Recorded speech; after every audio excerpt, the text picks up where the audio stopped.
What's up, YouTube? It's Eric, a Lions fan. Thanks for clicking on this video. Guys, today I thought I would do on the the NFL championships today for the conferences, NFC and the AFC.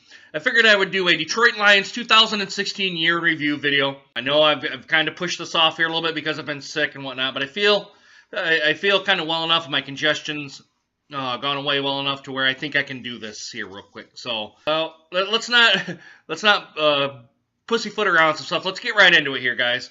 Matthew Stafford. And a lot of the stuff not statistics, but a lot of the stuff I'm going to talk about come right from MLive, okay?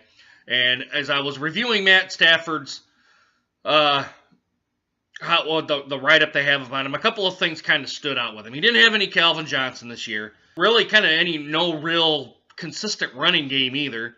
And he didn't have the receivers to really help him out at all because I think it says on here, I'm going to come back here to this Detroit Lions MLive article here. He said the pass catchers dropped the third most balls, and we'll get into that when we get into the receiver core there. I've seen a lot of growth from Matthew Stafford. Unfortunately, with his finger being broke or dislocated or whatever that is, he just wasn't the same the last 3 or 4 games of the season. They barely won against the Bears, and then they lost the 3 regular season games. The Giants, I believe it was the Cowboys, and then the one to determine the division with the Packers. And the next game, the 4-game losing streak, was against the Seattle Seahawks. So, and that game was just a total disaster. But, guys, I'm going to give him a B+. I like the leadership that I've seen from him. And despite his broken finger or dislocated finger, or like I said, whatever it is, I think he did well. Now, he's going to come into a contract season this year, and if the team doesn't really show any sign of improvement, I just don't think there's any incentive for Matthew Stafford to stay here, personally. I know the man's going to want a championship. He's going to get paid, too. We all know that. But the real question is he going to stick with Detroit? My own personal opinion is that he is not. He's probably going to go somewhere else with a little bit better situation than Detroit has, but we're just going to have to wait and see. And if that happens, then Detroit's up the creek without a paddle for probably another, and it pains me to say this if he leaves, probably another 5+ years. And it's kind of a disappointing thing, but it's reality too here, guys. So we're just going to have to wait to see how Matthew Stafford does here in this contract season, if Bob Quinn can get the pieces in to do what he needs to do. But my overall score for Matt Stafford is going to be a B+. I've shown a lot of growth, a lot of improvement. I was actually quite surprised by how well he was going to do without Calvin Johnson. I think that was an advantage to him more than it was a disadvantage to him. So, but yeah, they got to do something with the receiving core and actually all phases of the offense. They got to do something with the receiving core, the offensive line, and the running back. So, but we're just going to have to wait to see how Bob Quinn gets to everything here, guys. All right, guys, and now we're on to the running backs here. Guys, right off the bat, you guys, the running backs get an F. All right, they get a failure. And this probably is due to the offensive line play, considerable amount, and we'll kind of get to that here next. This team was the 7th worst rushing in the entire league, and they had no 100-yard rusher for the 3rd straight year under Jim Caldwell. I mean, what does that say for the running game in Detroit? Are we going to be a passing team? Are we going to be a running team? Guys, I don't want to kind of prelude to what I'm getting in here to the offense on, but it was just a disaster for the running backs, guys, and a disaster for the offensive line. The running backs couldn't do anything because the offensive line was inexperienced, and they weren't really that great. Amir Abdullah was out. Dwayne Washington has athleticism, but he just missed too many reads and too many holes to be an effective running back. Zenner, I thought, was the best of them all, personally. I think he read the holes right. But the offense just abandoned him when I think they needed him the most. Granted, a lot of the offensive coordinator job is to kind of on the fly decision making and adjustments and things like that, and they just didn't do it this season. But I don't want to kind of detract from everything because the running back was just not good. I don't know if Amir Abdullah is the guy to get us to where we need to be. And Dwayne Johnson, I think or Dwayne Washington, excuse me, not Dwayne Johnson, Dwayne Washington. Excuse me, guys. The WWE wrestler didn't come back to come to Detroit, but the inexperience showed for him, and I hope maybe a year under his belt and maybe some ass chewing too will get him to where he can be in the NFL level, and if not, he'll just be discarded and we'll get somebody else. But it was just atrocious for the running backs, guys.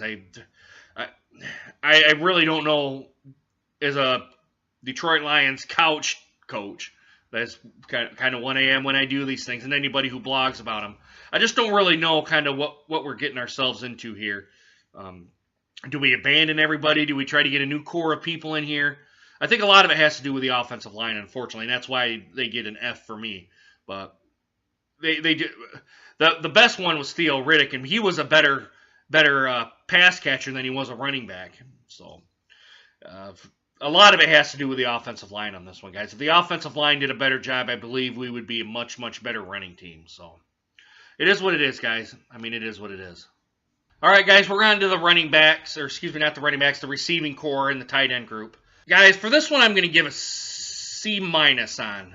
Probably should give him a D+, but I think I'm going to give him a C-. I'm going to give him the benefit of the doubt. Actually, they did quite well with what they had with no Calvin Johnson. They should have took a step back, but I believe this team, they just had too many drops at inappropriate times during the year, especially Eric Ebron, man. That guy has so much potential, but his cockiness doesn't match his play. And with his $8.5 million option coming up, I can't believe Bob Quinn's gonna take that contract or gonna exercise that option. And I previously alluded to it in a previous video. 8 was up and down. Jones kind of was a start looked to be promising, but then he kind of tailed off. Anquan Boldin, I don't think seen the ball enough, my own personal opinion. And some of his uncharacteristic personality came out in the Seattle Seahawks playoff game, the wild card playoff game, which hurt the team quite a bit. So it just seemed to never come together with this group. And they're a talented group. They're in their prime. Anquan Boldin was a kind of a one-year thing anyway. I don't know if Detroit's going to bring him back or not. Based on what this article says here, it looks like not. If we could get someone in their prime, we need speed. That's the thing, I think. We need speed, and I don't think we have enough speed to kind of have that step on some cornerbacks and defensive backs and safeties. This team needs speed. We can't keep relying on slower veterans to get the job done. We got to get some speed in this department. That's why they kind of get a C-, guys. And they didn't really do a whole lot. I don't think there was a 1,000-yard receiver this year, and that kind of says something about Detroit. Although with Matthew Stafford's finger too, right towards the latter part of the season, it just didn't come together with this group, guys. So, but I think they've shown flashes. I think they can be what they need to be. But with Eric Ebron's $8.5 million contract coming up, and we don't know if he'll even be back either. So, and that puts us down 2 tight ends too, because we cut Brandon Pettigrew, or what I like to call him is Petadrop. That tight end group always seemed to drop balls, guys. I don't know, is Matthew Stafford just winging them in there too hot and needs to take a little touch on the ball still, or what? But guys, a C- is probably a good mark for this team. So, all right, guys. Next one. Hey, guys, we're on to the offensive line now. A young offensive line. I'm going to say that, a young offensive line. I'm going to give them a C, C+, right around there, kind of right on the edge.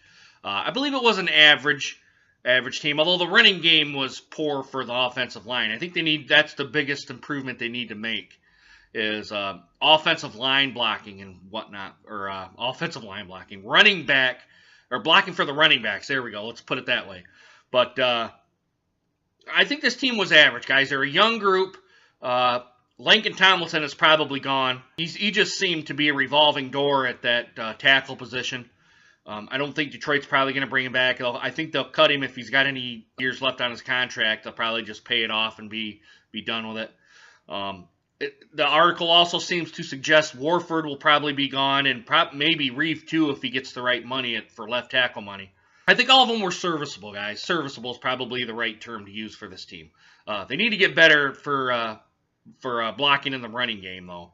I will say that. I think they did okay for in the passing game. Although last year, guys, they were terrible. I mean, the article here says they made probably a pretty significant improvement over last year. I'm bringing the article up here on MLive. It says they allowed 37 sacks, which ranked 11th in the league, but it was also a 15.9% improvement from 2015.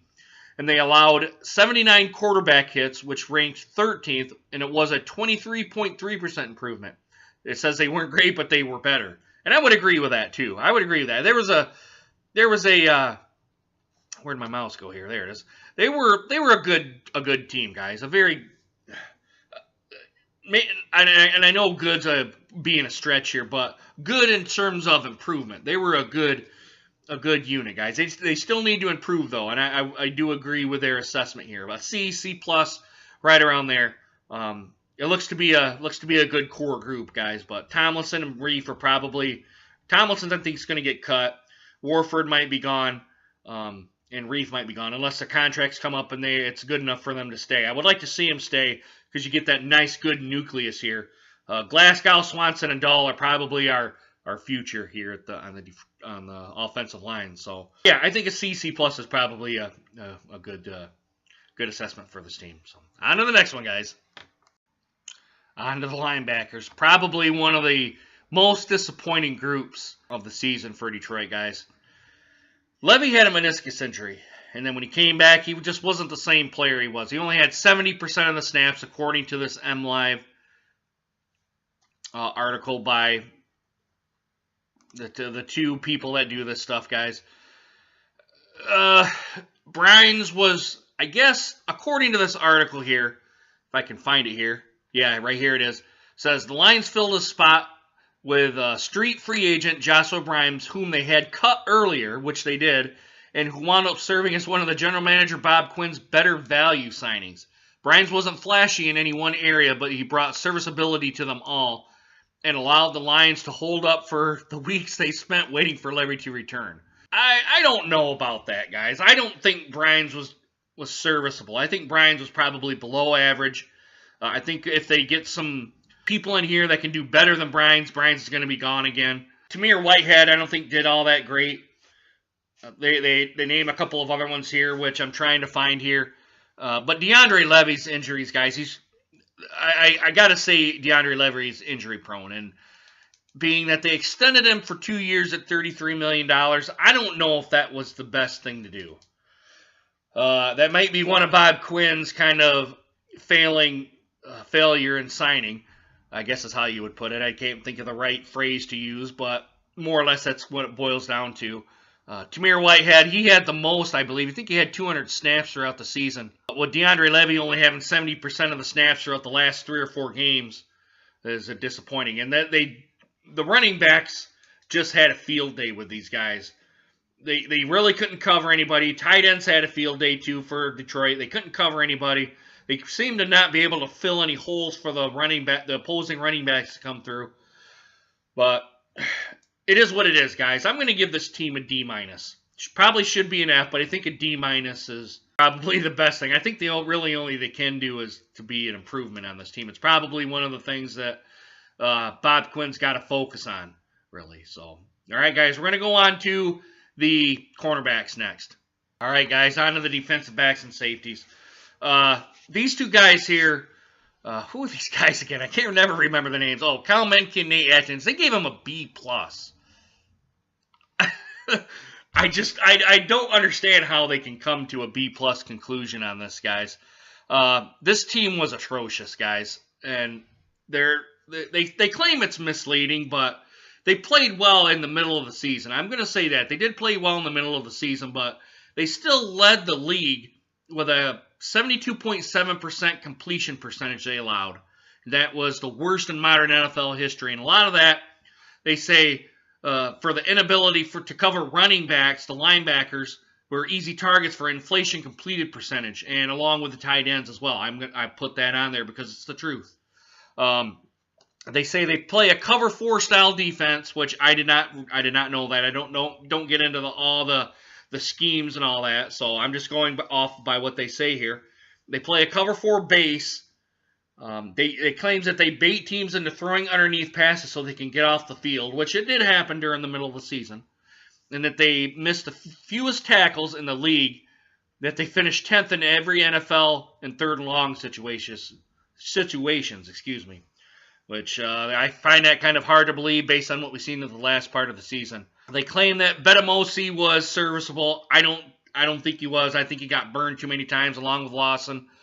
Slay, he was the best, but even though Slay didn't play particularly well in some games, I really don't know what else to say, guys. I mean, the team here, let me shut my phone off here. Sorry, guys, it's kind of starting to go off.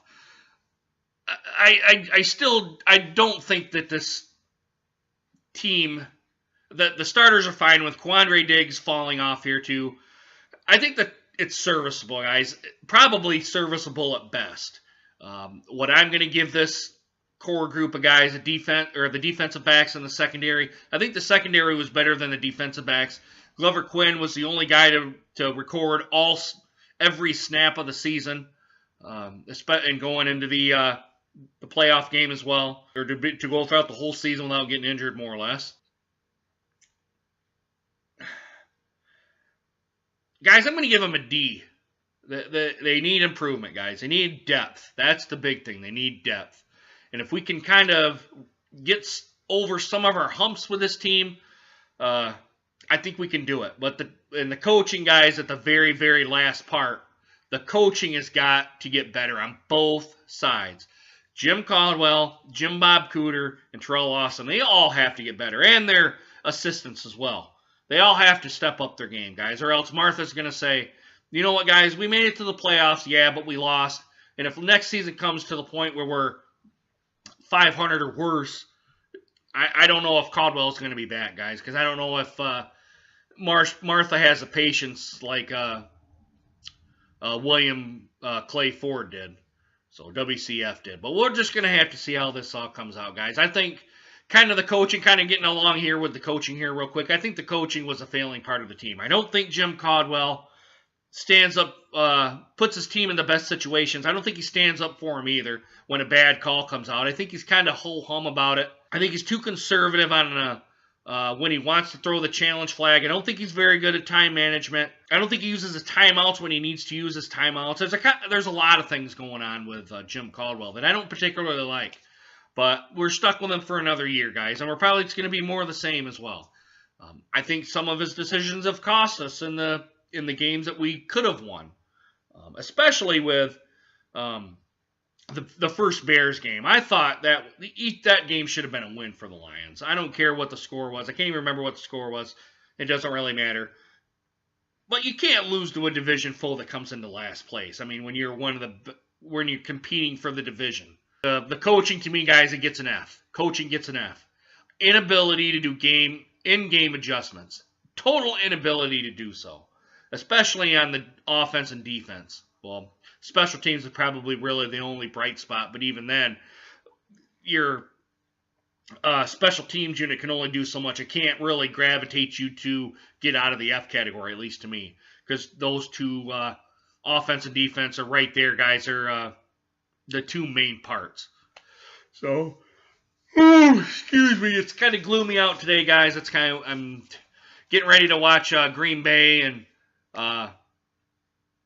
Atlanta here, the Dirty Birds. Really, guys, I don't necessarily care who wins in this game because Detroit's not in it. But anyway, guys, let me know what you guys think of the assessment that I gave. As a whole entire team for a whole, I think it's a D+. Probably is what it boils down to, a D+.